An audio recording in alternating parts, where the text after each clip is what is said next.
ابو كافل انت من جدا على المنصه، هاي منصه، وقراك سيد الشهداء سلام الله عليه يلزم ظهرك.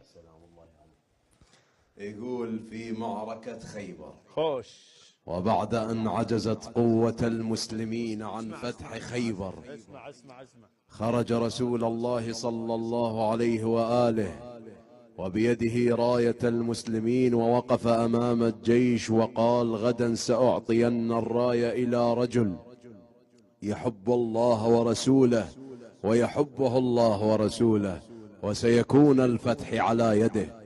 فبات المسلمين في تلك الليلة يتشاورون بما بينهم: من هذا الرجل؟ من هذا الرجل؟ من هذا الرجل؟ طلع واحد يقولهم: أنا مقصود، وأنا اللي يحبنا الله ورسوله. وطلع ثاني يقولهم: باكر نشوف إذا ما خلى خيبر بيها لوله. أو طلع ثالث يقولهم: